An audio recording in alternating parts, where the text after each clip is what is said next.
राजस्थान के सभी विद्यार्थियों का हार्दिक स्वागत, हार्दिक अभिनंदन।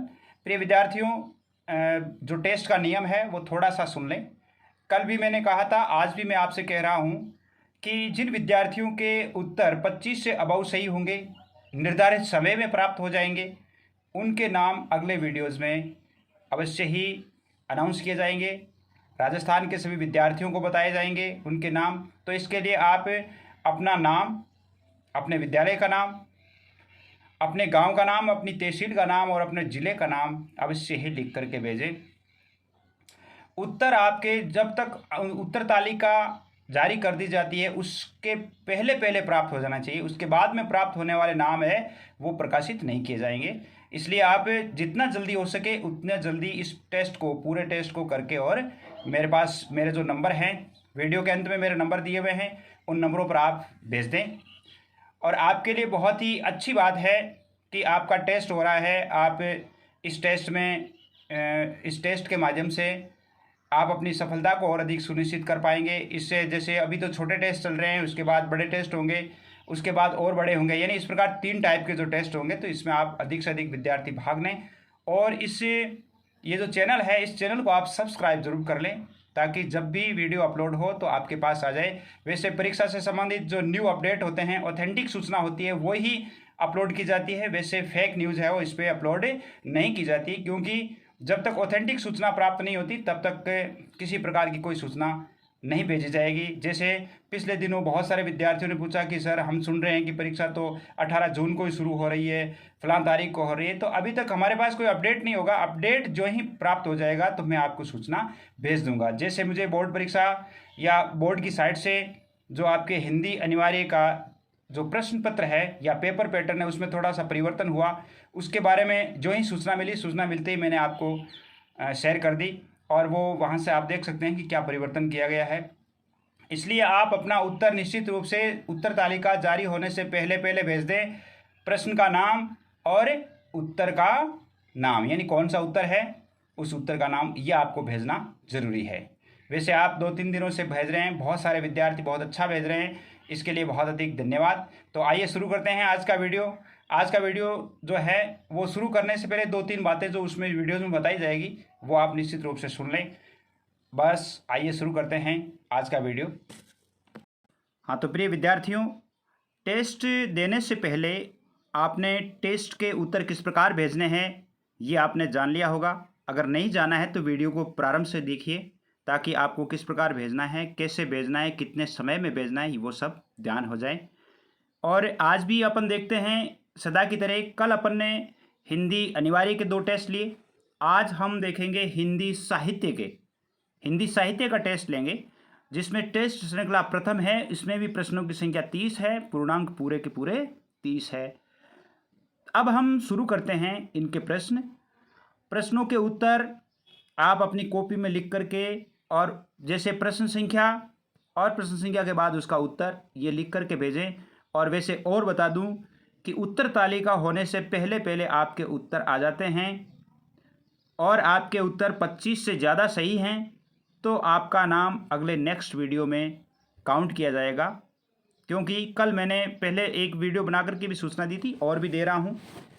तो आप अगर 25 से अबव आपके सही हैं तो आपका नाम, आपका पता, यानी आपकी सूचना है वो राजस्थान के विद्यार्थियों को दी जाएगी प्रेरित करने के लिए। और नेक्स्ट समय में जब आप 30 में से 30 या ज़्यादा अंक भी करेंगे तो आपके फ़ोटो भी मैं प्रकाशित करने का प्रयास करूँगा। तो आप अधिक से अधिक जुड़े। देखिए पहला प्रश्न है आपके ये, वैसे आपने वीडियो में देख चुके हैं। कबीर के अनुसार सदगुरु ने हाथ में क्या दिया? ज्ञान का दीपक, वेद शास्त्र का दीपक, लोक मान्यताओं का दीपक, मिट्टी का दीपक। चारों में से सही है वो बताना है। कबीर के अनुसार सतगुरु ने हाथ में क्या दिया, यानी ये पहले प्रश्न आ गया है। अगला प्रश्न देखिए, कबीर के अनुसार सतगुरु कैसे प्राप्त होता है? ज्ञान प्रकाशित होने पर, भगवान की कृपा होने पर, शास्त्रों का अध्ययन करने पर, तीर्थों का भ्रमण करने पर। कैसे प्राप्त होता है वो आपको बताना है।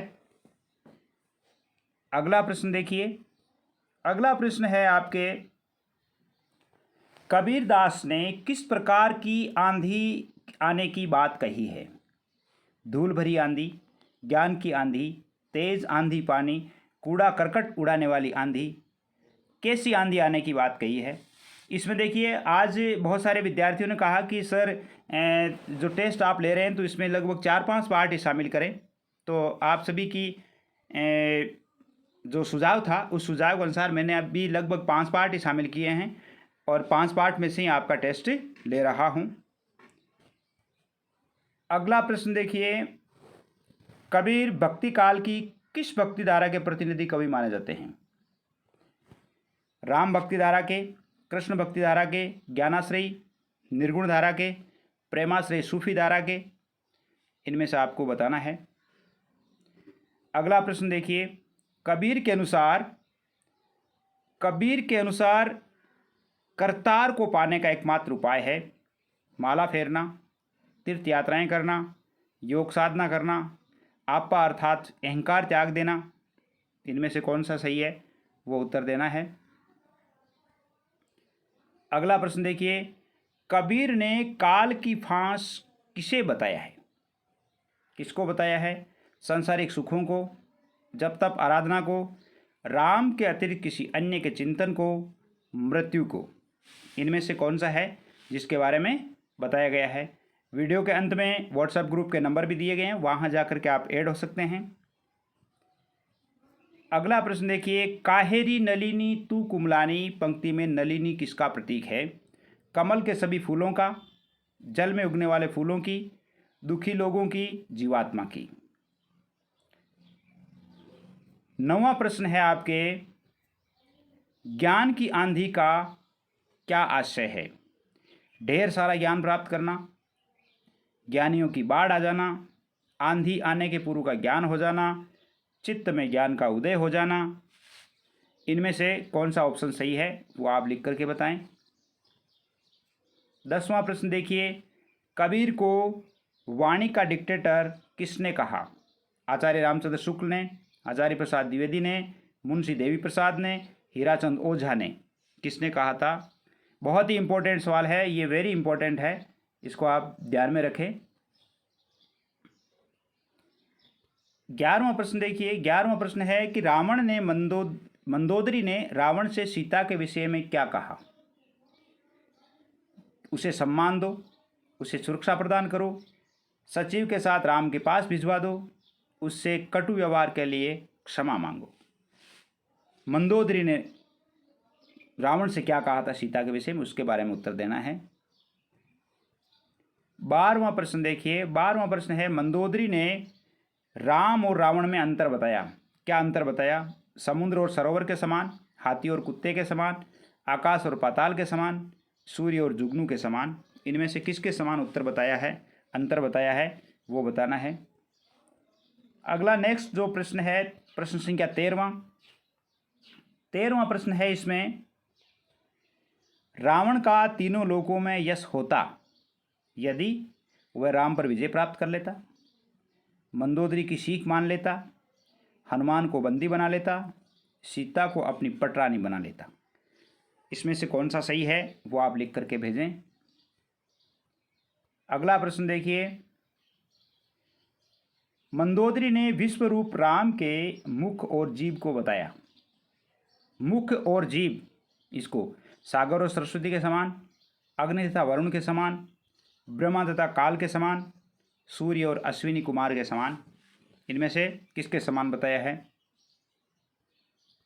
15वां प्रश्न है कि अकबर ने प्रभावित होकर रहीम को कौन सी उपाधि दी? सूबेदार की, मीर की उपाधि, खान खाना की उपाधि, मिर्ज़ा खान की उपाधि। इनमें से कौन सी उपाधि रहीम को दी गई वो बताना है। 16वां प्रश्न देखो, अच्युत चरण तरंगिनी में अच्युत किसे कहा गया है? भगवान शिव को, भगवान विष्णु को, श्री कृष्ण को, श्री राम को। इनमें से किसको अच्युत कहा गया है वो आपको बताना है। 17वां प्रश्न देखिए, रहीम ने कुपुत्र की तुलना की है प्रातःकालीन तारों से, दीपक से, चंद्रमा से, उल्लू से।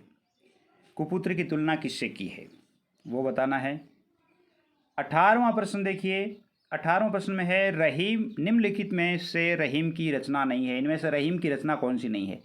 बरवे नायिका भेद, रास पंचाध्यायी, मदनाष्टक, बरवे रामायण, इनमें से कौन सी इनकी रचना नहीं है, वो बताना है। रहीम के अनुसार किसके साथ रहने से सदा यश प्राप्त होता है। ज्ञानी व्यक्ति के साथ रहने से, परोपकारी व्यक्ति के साथ रहने से, धनी व्यक्ति के साथ रहने से, गरीब व्यक्ति के साथ रहने से, किसके साथ रहने से सदा यश प्राप्त होता है रहीम के अनुसार। 20वां प्रश्न है आपके, कवि के अनुसार प्रकृति का पुण्य तीर्थ स्थल है भारतवर्ष, हिमालय, गंगा, सागर, कौन सा है, इसके बारे में बताना है।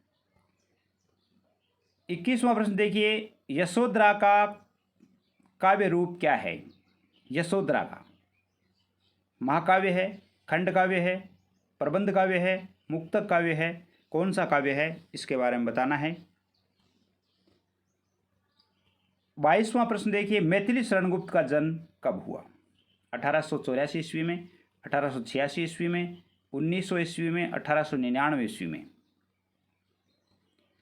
23वां प्रश्न है आपके, गुप्त जी को मंगला प्रसाद पारितोषिक प्राप्त हुआ किस पर। यशोधरा काव्य पर, साकेत महाकाव्य पर, भारत भारती महाकाव्य पर, काव्य पर, जयद्रथ वध रचना पर, इनमें से कौन सी रचना थी जिस रचना पर उन्हें मंगला प्रसाद पारितोषिक प्राप्त हुआ था, उस रचना का नाम बताना है। गौतम बुद्ध के पुत्र का नाम था प्रियदर्शन, राहुल, सियाराम, राम शरणगुप्त, इनमें से कौन सा नाम था गौतम बुद्ध के पुत्र का। भारत की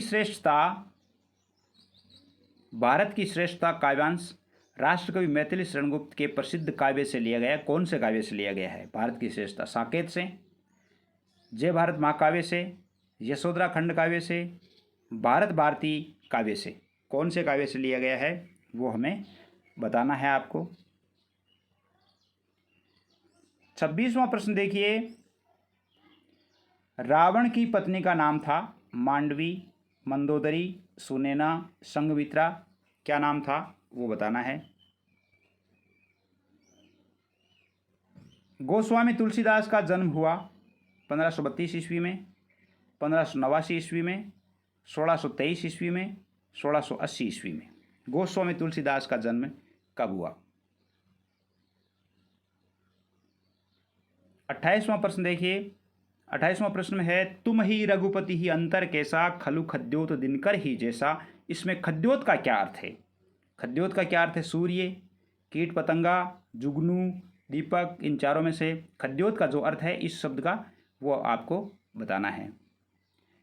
29वां प्रश्न देखिए, तब कुल कमल विपिन दुखदाई, सीता शीत निशा सम आई, और इसमें कौन सा अलंकार है।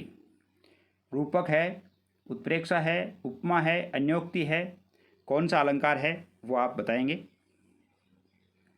अंतिम प्रश्न देखिए, अंतिम प्रश्न है आपके, तुलसी को राम भक्ति में दीक्षित किसने किया। रत्नावली ने, संत नरहरिदास ने, पिता आत्माराम दुबे ने, माँ हुलसी ने, किसने इसे दीक्षित किया था वो बताना है। और ये चारों ऑप्शन चूज करके। तो आज के लिए तो इतना ही है। आप सभी की सुविधा के लिए जो नंबर हैं जिन पे आपको भेजना है 9610208295, इन पर आप इन प्रश्नों के उत्तरों को अवश्य भेजें। और जो नियमानुसार यानी जिस समय तक आपकी उत्तर तालिका आ जानी चाहिए उसी समय तक आ जानी चाहिए, अन्यथा बाद में आने पर फिर कोई चेक करने का कोई आशय नहीं होता है। फिर बाद में आप जैसे उत्तर तालिका से मिला करके फिर मुझे, अगर मान लो आप समय पर नहीं भेज पा रहे हैं और जैसे मान लो बाद में देखते हैं, तो आप अपना मूल्यांकन जरूर करें। मूल्यांकन करके और जो ग्रुप में उत्तर तालिका आई हुई है उस उत्तर तालिका से मिलान करते हुए फिर आप मुझे बताएं कि मैंने ईमानदारी से पहले उत्तर तालिका नहीं देखी है और बाद में मैंने प्रश्न मिलाए हैं पहले और उनके मेरे इतने नंबर आए हैं, मुझे अवगत जरूर करवाएं। आज बस इतना ही। जय हिंद, जय भारत।